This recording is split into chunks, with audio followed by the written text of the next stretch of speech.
right, I believe I had said it was Luke 10 and 19. It's actually Luke 10 and 20, but I wanted to read 19 first before I go off into 20, okay?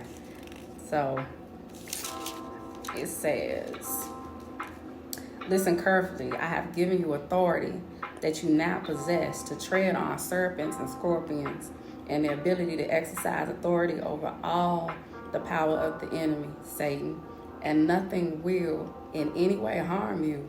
Nevertheless, do not rejoice at this, that the spirits are subject to you, but rejoice that your names are recorded in heaven.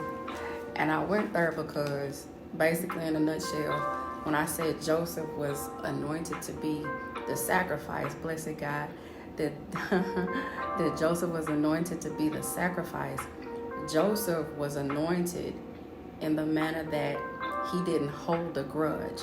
He didn't even rejoice in the fact that that we have basically dominion and power and authority over the demonic devices, because his brothers at the time that they did what they did to him, that's what that was. That was a demonic spirit. It wasn't nothing that was godly. It wasn't nothing that was godly. God turned it for his good though. But that was nothing that was godly. But he didn't even rejoice in that. He didn't rejoice in that. He still was kind to them. He still showed them kindness. And if you read back through it, every time that they came, he would always send them away with extra. It was like it was more than enough. And one of the times, one of the times, it was like he sent them back with not only, the grain and everything else that they had come for, but he sent them back with the money that they had come to pay for it. Like he had them, he had the money put back in their sackcloths, I think that's how you pronounce it, So it's like Joseph was not harboring any kind of malice towards his brothers in spite of what they did to him. He still loved them, and that's the kind of love that God is really wanting us to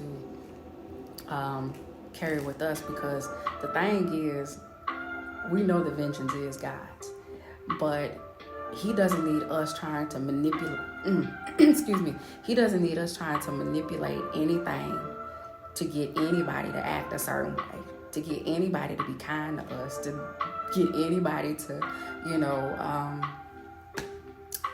be whatever we're expecting or thinking that somebody should be to us.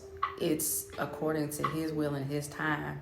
And sometimes he has it on pause. I told you, it was a time when Pharaoh was being very, he was being very reluctant, but God was saying, like, I'm going to cause Pharaoh's heart to harden. I'm going to cause it to harden. And that way, every plague that was coming, it's like he'd come and be like, okay, well, I'm going to do it. Lying.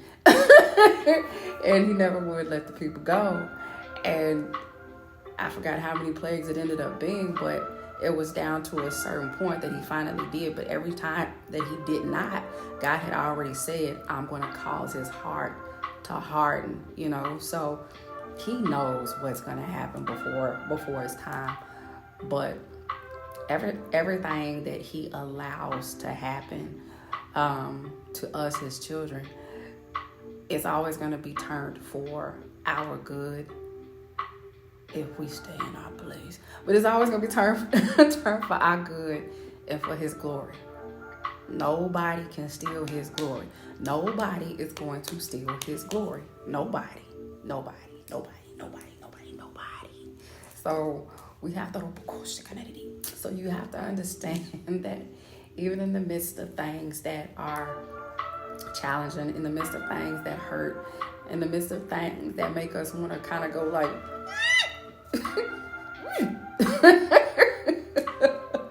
we gotta know that he's working it out for us, and we have to be patient. We have to be steadfast. He's patient with us, right? Blessed God. So if we do that and stay in our place and let him do what he does, then the greatest outcome is going to come. Then the greatest outcome, thank you, Jesus. Then the greatest outcome is going to come forth. The greatest outcome is going to come forth. So that's what he's giving me for the day. And she was about ready to run around here. But I pray that you guys have an awesome rest of your Saturday. And I'll just catch you in the next one. All right? Blessings, y'all.